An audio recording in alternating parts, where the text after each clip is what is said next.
Hi mga ka-Crabtek! So ngayon may bago ulit tayong unboxing video which is the LED Human Sensor Induction Night Light.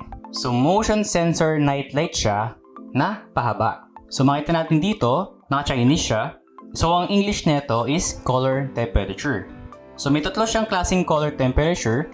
Meron siyang 3000K, 4000K, and 6000K. So for your information lang, ang 3000K, ang color niya is warm white. Ang 4000K naman, natural white.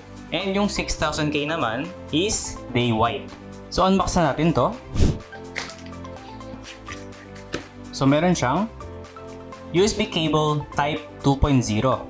Meron din siyang manual pero naka-Chinese. So ang motion angle range niya is 120 degrees.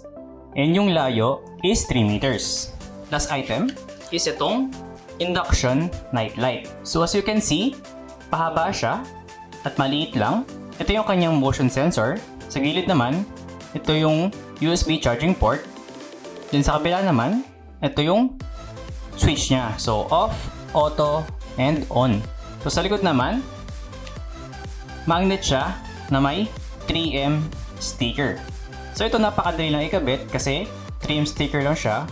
So best place to put this is yung katulad ng CR, bedroom, stairs, and yung pinaka-best dun sa cabinet. So, try na natin siya ngayon.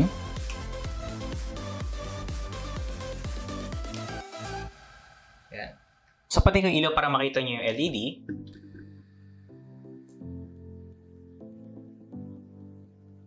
Hindi siya visible, pero meron siyang 8 LEDs. Tapos motion sensor, 120 degrees. Yung charging time niya, 1 to 2 hours. And this can last up to 2 days. And easy lang siya i-install. So let's try na idikit natin siya sa aking pader. Try natin kung gaano siya ka-accurate. So madali lang siya ikabit. Tagalin niyo muna yung magnet.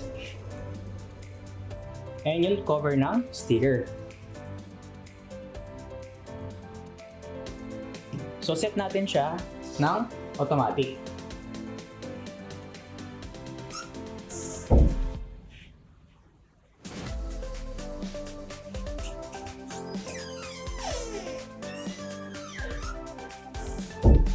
So as you can see, nag-on agad siya. So accurate nga yung motion detection niya. So automatic siya mag-off pag wala lang na-detect na movement within 20 seconds.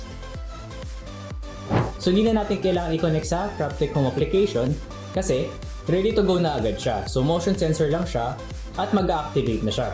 So that's it guys. If you have any questions, feel free to message us on our Facebook page, Crabtek Home. And please don't forget to hit like and subscribe to our YouTube channel, Crabtek Home.